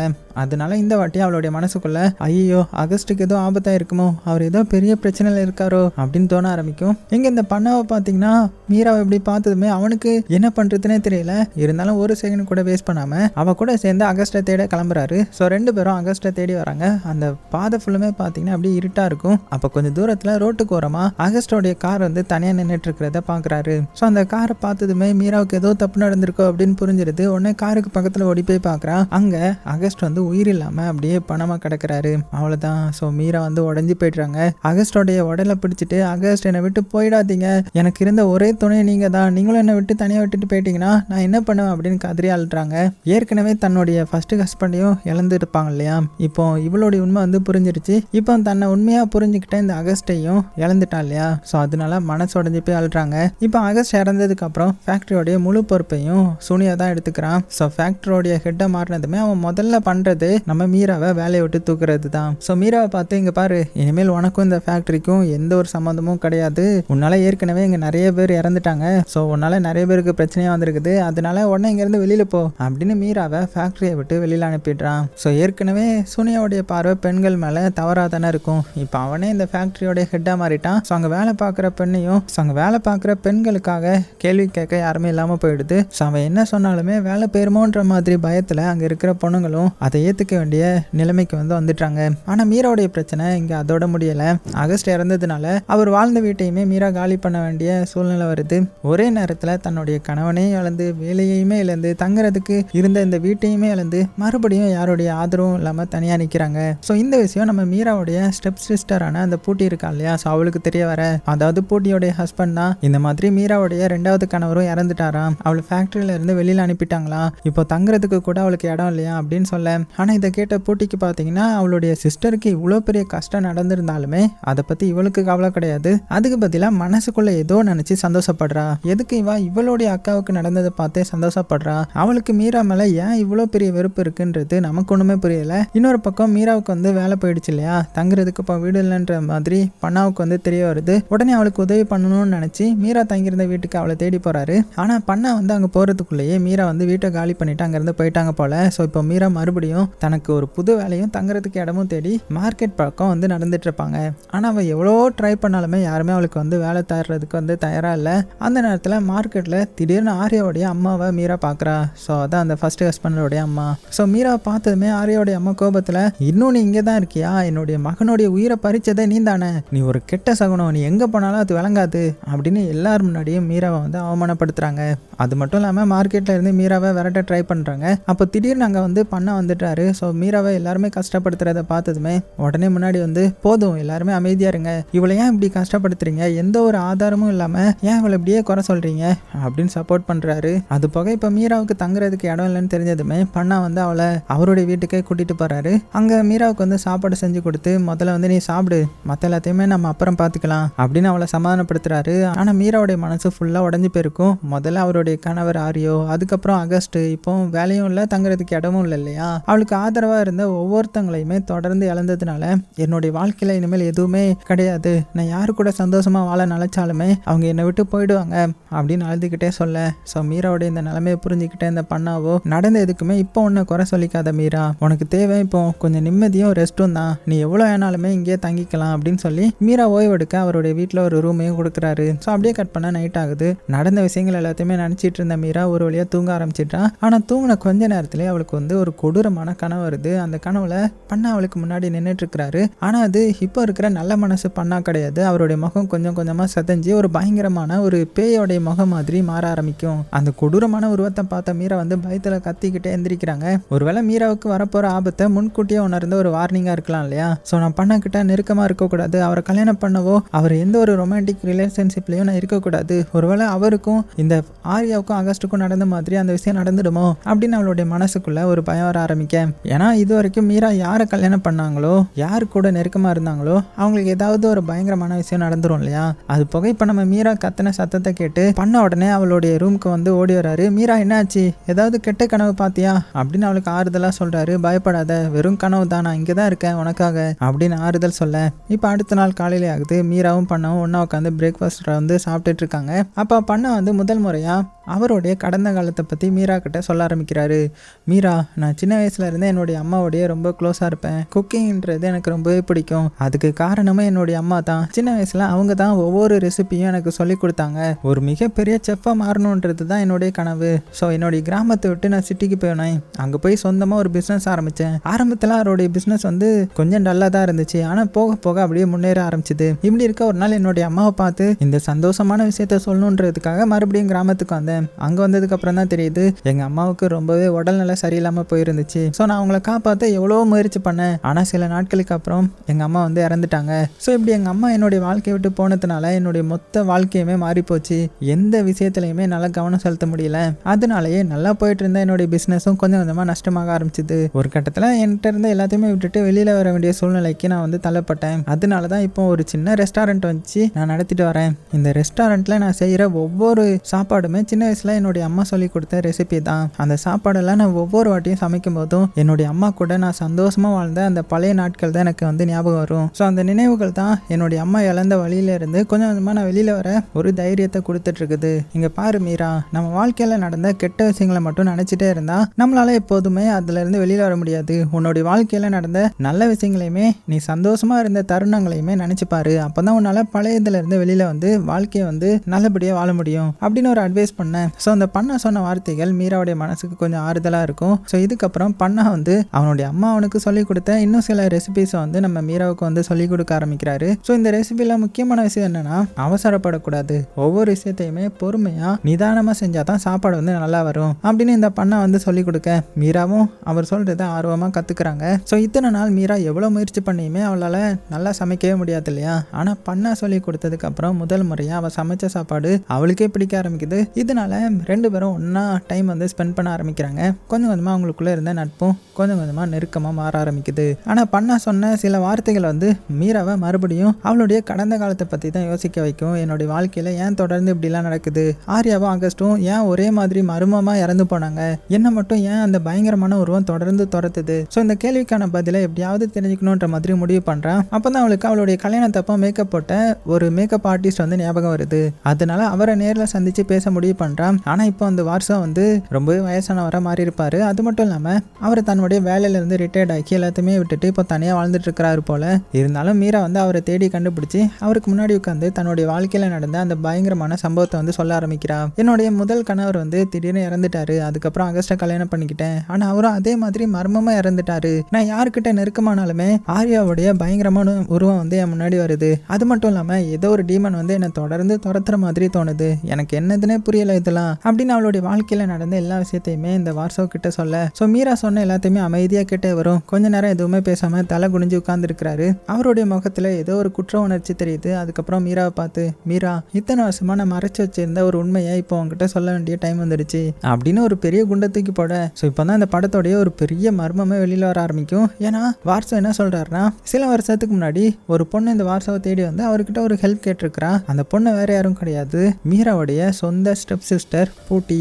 ஆமாம், தன்னுடைய மீரா வாழ்க்கையில் எப்போதுமே சந்தோஷமாக இருக்கக்கூடாதுன்ற மாதிரி பூட்டி நினச்சிருக்கா போல. மீராவுடைய வாழ்க்கையை முழுசாக அழிச்சா அவளை வாழ்நாள் முழுக்க தனியாக கஷ்டப்பட்டு வாழ வைக்கணுன்ற மாதிரி முடிவு பண்ணியிருக்கிறா. அதுக்காக தான் பூட்டி வார்சோவுடைய ஹெல்ப் கேட்டிருக்கிறா. ஸோ மீரா மேலே ஒரு பழமையான அதுவும் பயங்கரமான பிளாக் மேஜிக் ரிச்சுவலை வந்து செய்ய சொல்லியிருக்கிறா. அந்த டார்க் ரிச்சுவலோடைய பேர் தான் பஹூலேயான். அந்த ரிச்சுவல் சாதாரணமான பிளாக் மேஜிக் கிடையாது. இந்த ரிச்சுவல் யார் மேலே செய்யப்படுதோ அந்த நொடியிலேருந்து அவங்களுடைய வாழ்க்கை தலைகீழாக மாற ஆரம்பிச்சிடும். அவங்க எதை செய்ய நினச்சாலுமே அது கடைசியில் தோல்வியில் தான் முடியும். அவங்க வாழ்க்கையில் தொடர்ந்து பேட் லக் மேலே பேட் லக் வந்து வந்துட்டே இருக்கும். ஆனால் இந்த ரிச்சுவலில் இன்னும் பயங்கரமான விஷயம் என்னென்னா, இந்த சாபம் யார் மேலே செய்யப்படுதோ அவங்க வந்து ஒரு சக்தி வாய்ந்த கொடூரமான சாத்தான் கூட வந்து இணைக்கப்படுவாங்க. அந்த டீமன் எங்கே போனாலுமே நிழல் மாதிரி பின்தொடர்ந்தே வந்துட்டு இருக்கும். ஆனால் இந்த சாபத்தோடைய மிக பயங்கரமான விதி என்னன்னா, இந்த ரிச்சுவல் வந்து ஒரு பொண்ணுடைய மேலே செய்யப்பட்டிருந்துச்சுன்னா அந்த பொண்ணால் எந்த ஒரு ஆண் கூடயும் நெருக்கமான உறவில் வந்து இருக்க முடியாது. ஒருவேளை அந்த பொண்ணு வந்து யாரையாவது காதலிச்சு அவங்க கூட நெருக்கமான உறவில் இருந்தா அதுக்கப்புறம் அந்த ஆண் வந்து ஏதாவது ஒரு பயங்கரமான சம்பவத்தில் வந்து உயிரிழந்துருவான். அதாவது மீராவுடைய ஃபர்ஸ்ட் கணவர் ஆரியோ இறந்ததும் அதுக்கப்புறம் அந்த அகஸ்ட் இறந்ததும் அதெல்லாம் தற்செயலாக நடந்த விஷயங்கள் கிடையாது. அவங்க ரெண்டு பேருடைய மரணத்துக்கும் மீரா மேலே செய்யப்பட்ட இந்த பஹூலேயான் சாபம் தான் காரணம். அது மட்டும் இல்லாமல் முன்னாடி ஃபேக்ட்ரிக்குள்ள ஒரு எம்ப்ளாயி வந்து திடீர்னு தீய சக்தியினால பொசஸ் செய்யப்பட்டதை பார்த்தோம் இல்லையா. ஒருவேளை மீராவுக்கும் அந்த நபருக்கும் ஏதாவது நெருக்கமான உறவு இருந்திருக்கலாம். அதனால தான் அந்த சாபம் வந்து அவனையும் தாக்கியிருக்குன்ற மாதிரி இந்த வார்த்தை சொல்ல. ஸோ இதுலேருந்து ஒரு விஷயம் மட்டும் நல்லாவே தெரியுது. என்னன்னா, இந்த மீராவில் யாரையுமே காதலிச்சு யாரையுமே கல்யாணம் பண்ணி சந்தோஷமான ஒரு குடும்பத்தை வந்து உருவாக்கவே முடியாது. அவள் யார் கூட வாழணும்னு ஆசைப்பட்டாலுமே அந்த டீமன் வந்து அவளை வந்து சும்மா விடாது இல்லையா. ஸோ அதனால வாழ்க்கை முழுக்க மீரா வந்து தனிமையாக வாழ வேண்டிய சூழ்நிலைக்கு வந்து தள்ளப்பட்டிருக்கிறா. ஒருவேளை இந்த சாபத்து கூட இணைக்கப்பட்ட அந்த டீமன் இருக்கு இல்லையா, அதுக்கும் கடந்த காலத்துல இதே மாதிரி ஏதாவது நடந்திருக்கலாம். ஒருத்தர் வந்து அவளை ஏமாத்திருக்கலாம், இல்லைன்னா அவளுடைய காதலையுமே வாழ்க்கையுமே யாராவது அழிச்சிருக்கலாம் இல்லையா. அதனால தனக்கு கிடைக்காத சந்தோஷமான வாழ்க்கை வேற எந்த பொண்ணுக்குமே கிடைக்க கூடாதுன்னு நினைச்சு மீராவுடைய வாழ்க்கையில வர்ற ஒவ்வொரு ஆணையுமே அந்த டீமன் வந்து கொண்டுட்டு இருக்கலாம். இதுக்கப்புறம் வாசம் வந்து இத்தனை வருஷமா மறைச்சிருந்த இன்னொரு உண்மையுமே மீராட்ட சொல்லிட்டாரு. மீரா, உன்னுடைய கல்யாண நாள்ல உனக்கு பிரைடல் மேக்கப் போட்டது நான் தான். ஆனா அன்னைக்கு உனக்கு நான் மேக்கப் மட்டும் போடல. அந்த பூட்டி சொன்னதுனால யாருக்கும் தெரியாம அந்த பகுலேயான் ரிச்சுவலை உன் மேல செஞ்சதும் நான் தான் அப்படின்னு இப்பவே அவருடைய தப்பை வந்து ஒத்துக்கிட்டாரு. அவர் அப்படி சொன்னதுமே மீராவுக்கு வந்து கல்யாண நாள்ல நடந்தது ஒவ்வொரு விஷயமா அவளுக்கு ஞாபகத்துக்கு வருது. அதாவது ஆர்யா வந்து காலால உடைச்ச அந்த முட்டை உள்ளுக்குள்ள முழுசா அழுகி போயிருந்திருக்கும். அதுக்கப்புறம் தான் மீராவுடைய வாழ்க்கை தொடர்ந்து ஒவ்வொரு கெட்ட விஷயமா நடந்திருக்கும் இல்லையா. இந்த டார்க் ரிச்சுவல் தான் காரணம். ஏன்னா அந்த கல்யாணத்துக்கு முன்னாடி வரைக்குமே மீராவுடைய வாழ்க்கையில எந்த ஒரு பிரச்சனையுமே இல்லாம நல்லா தான் போயிட்டு இருந்திருக்கும். ஆனா அந்த வாட்ஸ்அப் பண்ண ரிச்சுவல்னால மீராவுடைய வாழ்க்கையே மொத்தமா மாற ஆரம்பிச்சிருக்கும். ஸோ இந்த உண்மை தெரிஞ்சுக்கிட்ட மீரா அப்படியே உடஞ்சி போயிட்டாங்க. தன்னுடைய வாழ்க்கையில நடந்த எல்லா கஷ்டத்துக்கும், தன்னுடைய 2 கணவர்களுடைய மரணத்துக்கும் என்னுடைய ஸ்டெப் சிஸ்டர் அந்த பூட்டி தான் காரணமா அப்படின்னு மனசு உடஞ்சி போய் அவன் மேல பயங்கர கோவப்பட ஆரம்பிக்கிறான். ஸோ என்னுடைய வாழ்க்கையை அழிச்சதுக்கும் ஆர்யாவையும் அகஸ்டையும் என்கிட்ட இருந்து பிரிச்சதுக்கும் பூட்டி கண்டிப்பா பதில் சொல்லியே ஆகணும் அப்படின்னு முடிவு பண்றாங்க. அதனால பூட்டியை நேர்ல சந்திச்சு இதுக்கெல்லாம் ஒரு முடிவு கட்டணும்ன்ற மாதிரி அவளுடைய வீட்டை நோக்கி நடக்க ஆரம்பிக்கிறாங்க. ஆனா மீரா வந்து போயிட்டு இருக்கும் போது வழியிலேயே அந்த சுனியா அவளை பார்த்துட்டான். ஏற்கனவே மீரா மேல அந்த தவறான கண்ணோட்டத்துல இருந்து அவனுக்கு வந்து பாத்தீங்கன்னா அவளை வலுக்கட்டாயமா கடத்திட்டு தன்னுடைய வீட்டுக்கு வந்து கொண்டு போறான். அங்க மீராவுடைய கை காலெல்லாம் கெட்டி போட்டுட்டு அவளுடைய விருப்பத்துக்கு எதிரா அவளை வந்து கொடூரமாக சித்திரவதை பண்ண ஆரம்பிக்கிறான். அதுக்கப்புறம் மீராவை வெளியே போக முடியாத மாதிரி ஒரு ரூம்குள்ள அடிச்சு வச்சுட்டு போயிட.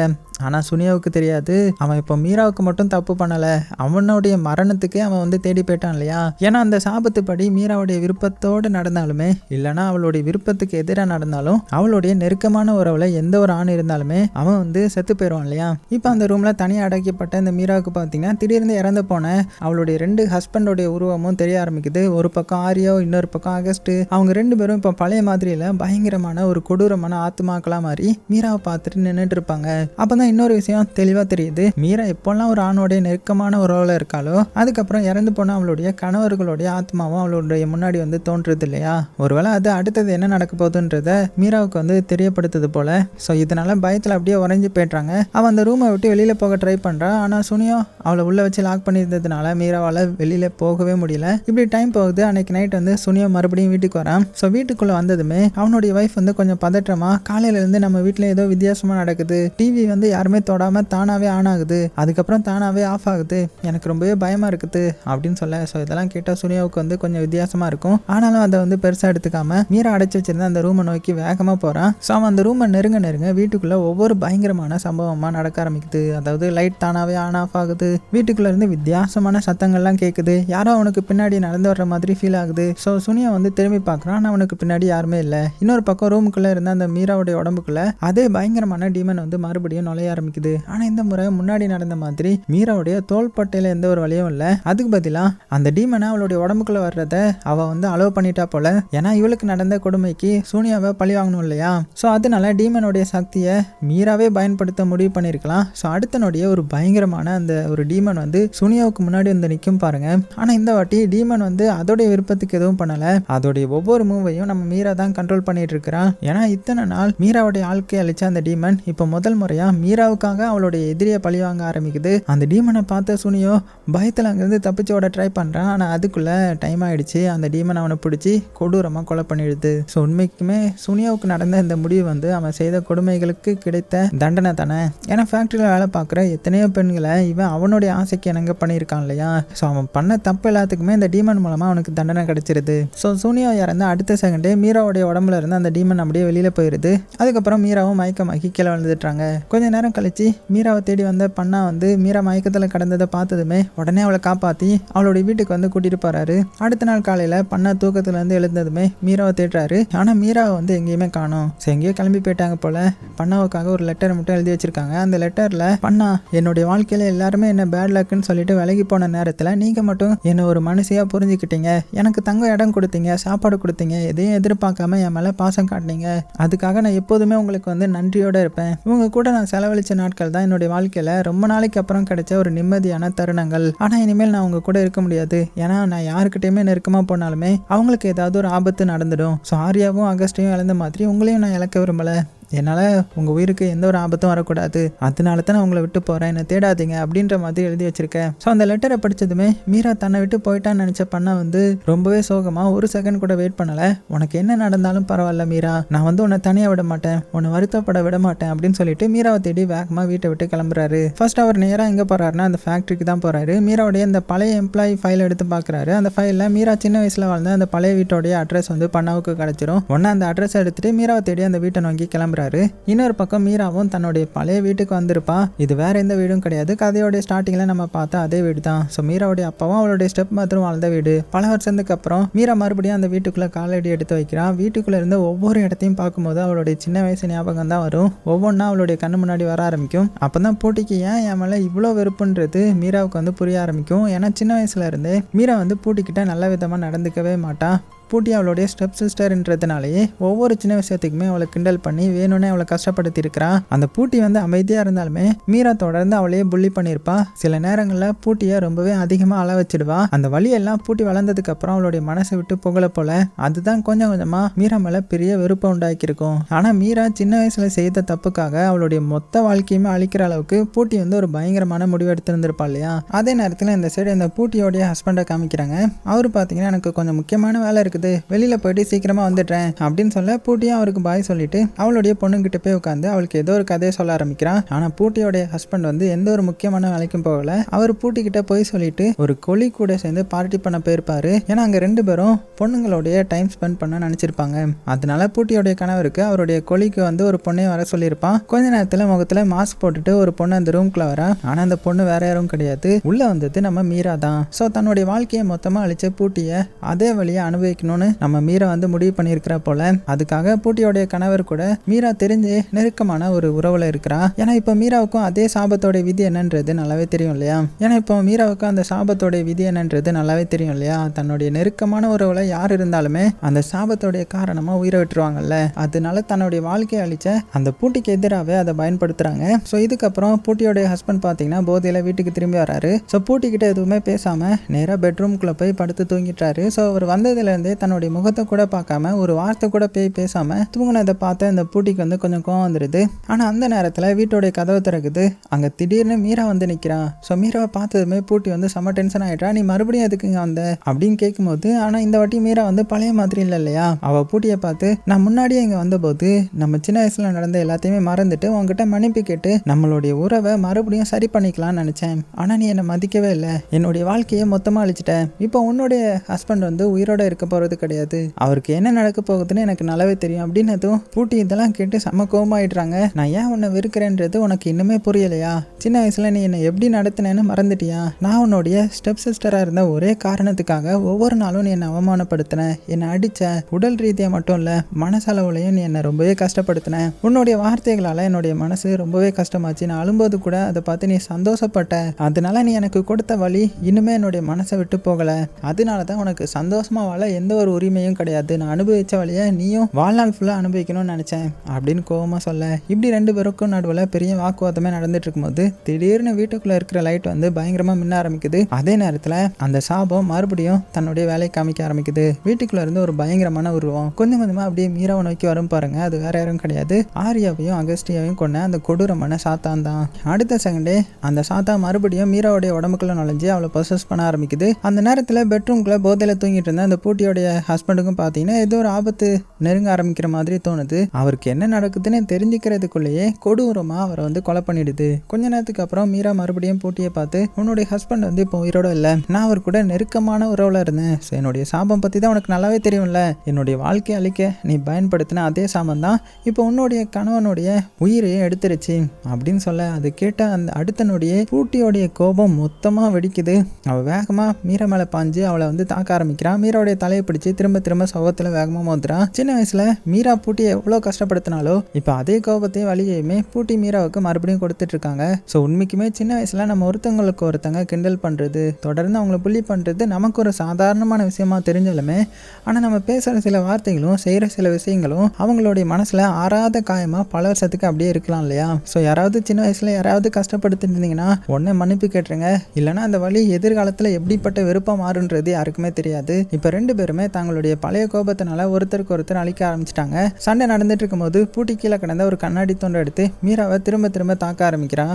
ஸோ அந்த கண்ணாடி துண்டு குத்தியதால மீராவுடைய உடம்பு பயங்கரமாக அடிப்படுது. ஆனாலும் மீரா வந்து சண்டையை நிறுத்தல. 2 பேரும் ஒருத்தருக்கு ஒருத்தர் கோபமாக தாக்கிக்க அந்த வீடே ஒரு போர்க்களமாக மாறிடுது. சண்டை முடியும் போது 2 பேருக்குமே ரொம்பவே காயம் ஏற்பட்டிருக்கும். அந்த நேரத்தில் பூட்டி மறுபடியும் மீராவை தாக்க வர மீரா தன்னுடைய முழு பலத்தையும் பயன்படுத்தி பூட்டியை வேகமாக அப்படியே பின்னாடி தள்ளிட்டாங்க. அந்த வேகத்தில் பின்னாடி போன பூட்டி அங்கே இருந்த ஒரு கிளாஸ் டேபிள் மேலே விழுந்துட்டாங்க. ஸோ அப்படி விழும்போது கிளாஸ் டேபிள் உடஞ்சதுனால அந்த கண்ணாடி துண்டு ஒன்று அவளுடைய கழுத்துலையே குத்திடுது. அதனால அவள் அப்படியே உயிருக்கு போராட ஆரம்பிக்கிறாங்க. ஸோ தன்னுடைய கடைசி மூச்சில் கூட மீரா, நீ இந்த சாபத்துலேருந்து தப்பிக்க முடியும்னு நினைக்கிறியா? அந்த சாபத்தை யார் செய்ய சொன்னாங்களோ அவங்களால மட்டும்தான் அந்த சாபத்தை முழுசாக முடிவுக்கு கொண்டு வர முடியும். ஸோ அந்த நபர் வேற யாரும் கிடையாது, நான் தான் அப்படின்னதும் இதை கேட்ட மீராவும், அப்படின்னா நீ நினைச்சா இனிமே என்ன அந்த சாபத்திலேருந்து காப்பாற்ற முடியுமா அப்படின்னு கேட்குறா. ஆனால் உயிருக்கு போராடிட்டு இருந்த பூட்டி வந்து மீராவை பார்த்து சிரிச்சுக்கிட்டே, உன்னை அந்த சாபத்திலேருந்து காப்பாற்ற முடியும்னு நினைக்காத மீரா, உன் மேலே அந்த ரிச்சுவலை செஞ்ச அந்த வார்சாவை நான் ஏற்கனவே இப்போ கொண்டுட்டேன் அப்படின்னு இப்போ ஒரு பயங்கரமான உண்மையை சொல்கிறான். அதை கேட்ட அடுத்த நொடியே மீராவுடைய நம்பிக்கை அப்படியே உடஞ்சி போயிருது. ஏன்னா சாபத்தை செய்ய சொன்ன பூட்டியும் இப்போ உயிரோட போறா. சாபத்தை செஞ்சு அந்த வாசோ ஏற்கனவே இறந்துட்டார் இல்லையா? அதனால மீராவை அந்த சாபத்துல இருந்து காப்பாத்த இப்ப இந்த உலகத்துல யாருமே கிடையாது. ஸோ அந்த உண்மை தெரிஞ்சதுமே மீரா எதுவுமே பேசாம பூட்டியை பார்த்துட்டே நிக்கிறாங்க. அங்க பூட்டியும் கடைசி மூச்சுக்காக போராடிட்டு இருக்கிறான். அதுக்கப்புறம் மீராவும் பாத்தீங்கன்னா இதெல்லாம் பார்த்துட்டு சோகமா வீட்டை விட்டு வெளியில போக இப்போ தான் மீராவுக்கு ஒரு விஷயம் புரிஞ்சிருக்கும். இந்த சாபம் இனிமேல் என்னை விட்டு வெளியில போகாது. ஸோ நான் யாரையாவது காதலிச்சாலுமே யாரையாவது கல்யாணம் பண்ணாலுமே அந்த டீமன் வந்து அவங்களுடைய உயிரை எடுத்துரும். இல்லைன்னா எனக்கு பிடிச்ச எல்லாத்தையுமே காப்பாற்றணும்னா நான் வாழ்நாள் ஃபுல்லாக தனியாக தான் வாழணும். ஸோ இந்த 2 வழியை தவிர இவளுக்கு வேற எந்த வழியும் கிடையாது இல்லையா? அதுக்கப்புறம் மீரா அவளுடைய பழைய வீட்டுக்கு திரும்பி வரா. அங்கே அவளை தேடி வந்த பண்ணா வந்திருக்கிறாரு. பண்ணாவை பார்த்ததுமே, நீங்கள் ஏன் என்னை தேடி வந்தீங்க? என் கூட இருக்கிறது உங்களுக்கு ஆபத்து. என்னுடைய வாழ்க்கையில் வந்து எல்லாருமே இறந்துட்டாங்க. நீங்களும் என் கூட இருந்தால் உங்களுக்கும் அதே நிலைமை தான் வரும் அப்படின்னு சொல்லிட்டு அவன் மேலே செய்யப்பட்ட அந்த சாபத்தையும் அந்த டீமன் எப்படி இதுக்கு முன்னாடி இருந்த அந்த அகஸ்டையும் ஆரியாவையும் கொன்னுச்சுன்றதையும் எல்லாத்தையுமே இந்த பண்ணா கிட்ட சொல்ல, ஆனால் எல்லா உண்மை தெரிஞ்சதுக்கு அப்புறமும் பண்ணா வந்து மீரா விட்டு போகல. அவர் மீராவை பார்த்து, உன்னுடைய கடந்த காலத்தில் என்ன நடந்திருந்தாலுமே எனக்கு கவலை கிடையாது. இந்த சாபம் உன்னுடைய விருப்பத்தில் வந்தது கிடையாது. நீ யாரையுமே கொல்லலை. நீயும் இதனால பாதிக்கப்பட்ட ஒரு பொண்ணு தான். உன்னை தனியாக விட்டுட்டு போக என்னால் முடியாது அப்படின்னதும் ஸோ பண்ணா வந்து மீராவை உண்மையாக காதலிச்சிருக்கிறாரு. அவளுடைய சந்தோஷத்தை மட்டும் இல்லை, அவளுடைய வலி, கடந்த காலம், அவன் மேலே இருந்த அந்த பயங்கரமான சாபம், இது எல்லாத்தையோடையும் சேர்த்து மீராவை ஏற்றுக்கிறாரு. இதுக்கப்புறம் மீராவும் பண்ணாவும் சேர்ந்து ஒரு புதிய வாழ்க்கையை வாழ ஆரம்பிக்கிறாங்க. ரொம்ப நாளைக்கு அப்புறம் மீராவுடைய வாழ்க்கையில் மறுபடியும் சந்தோஷம் வர ஆரம்பிக்குது. 2 பேரும் ஒருத்தருக்கு ஒருத்தர் ஆதரவாக இருக்காங்க. இப்படி கொஞ்ச நாள் சந்தோஷமாக வாழ்கிறாங்க. மீராவும் ஒருவேளை அந்த சாபத்தை விட்டு போயிருமோன்னு நம்ப ஆரம்பிக்கிறான். ஆனால் அந்த சந்தோஷம் ரொம்ப நாள் நீடிக்கலை. ஏன்னா அந்த சாபத்துக்கு முடிவே கிடையாது. அந்த டீமன் இன்னுமே மீரா விட்டு போகலை. ஒரு நாள் மீரா வந்து ரொம்பவே பயந்த அந்த விஷயம் நடந்துருச்சு. என்னன்னா ஆரியாவும் அகஸ்டையும் கொண்ட அதே சாபம், அதே டீமன் கடைசியாக நம்ம பண்ணாவுடைய உயிரையும் எடுத்துருது. ஸோ தன்னுடைய வாழ்க்கையில் முதல் முறையாக எந்த ஒரு எதிர்பார்ப்பும் இல்லாமல் தன்னை முழுசாக உண்மையாக புரிஞ்சுக்கிட்ட ஒருத்தரையுமே மீரா கடைசியாக இழந்துட்டா இல்லையா? கடைசியாக மீராவுக்கு ஆதரவாக இருந்த எல்லாருமே அவளை விட்டு போயிட்டாங்க. ஆரியோ, அகஸ்ட், இப்போ கடைசியாக பண்ணா, இப்படி தனக்கு பிடிச்ச எல்லாருமே இழந்த மீரா மறுபடியும் இந்த உலகத்தில் யாருமே இல்லாமல் தனியாகவே நிற்கிறாங்க. ஆனால் இந்த முறை அவளை அந்த சாபத்திலேருந்து காப்பாற்றவும் யாருமே கிடையாது. அந்த டீமனை நிறுத்தவும் வழி இல்லை. இனிமேல் வாழ்நாள் முழுக்க தனக்கு நெருக்கமானவங்களுடைய உயிரை காப்பாற்றணும்னா மீரா தனியாகவே வாழ வேண்டிய சூழ்நிலைக்கு தள்ளப்படுறாங்க. ஸோ அந்த தனிமையோடைய மீராவுடைய வாழ்க்கையும் தொடர்ந்து போகுது. இப்படி ஒரு சோகமான எண்டிங்கில் இந்த படத்தையும் முடிக்கிறாங்க. ஸோ இதில் வந்து இந்த இந்தோனேசியாவை சேர்ந்த மீரான்ற பொண்ணுடைய வாழ்க்கையில் உண்மையாகவே நடந்த சம்பவம்ன்ற மாதிரி சொல்லப்படுது. அதனால தான் இந்த படத்தோடைய பேர் வந்து தி அன்லக்கி உமன், இல்லைனா தி குயின் ஆஃப் விச் கிராஃப்ட்னு சொல்லுவாங்க. அது போக இந்த படத்தில் காமிச்ச எல்லாமே 1980 1990 காலகட்டத்தில் இந்தோனேசியாவில் வாழ்ந்த ஒரு பொண்ணுடைய வாழ்க்கையில் உண்மையாகவே நடந்ததாக சொல்லப்படுது. ஸோ அதுக்கப்புறம் மீராவை தெரிஞ்சவங்க, அதுக்கப்புறம் அவங்களுடைய குடும்பத்தை சேர்ந்தவங்க மூலமாக இந்த கதை வந்து ஒவ்வொரு தலைமுறைக்காக தொடர்ந்து சொல்லப்பட்டு வந்துட்டு இருக்குது. ஸோ நீங்கள் என்ன நினைக்கிறீங்க? இந்த படம் எப்படி இருந்துச்சு? கண்டிப்பாக உங்களுக்கு பிடிச்சிருக்கும் நம்புகிறேன். இருந்தாலும் கடைசியில் ஒரு மோசமான எண்டிங் கொடுத்துட்டாங்க. இருந்தாலும் உண்மை கதைன்றதுனால இதை நம்மளால் மாற்ற முடியாது இல்லையா? ஸோ சேஃபாக இருங்க. உங்களுக்கு பிடிச்ச எல்லாத்தையுமே ரொம்ப ரொம்ப சேஃபாக பார்த்துக்கோங்க.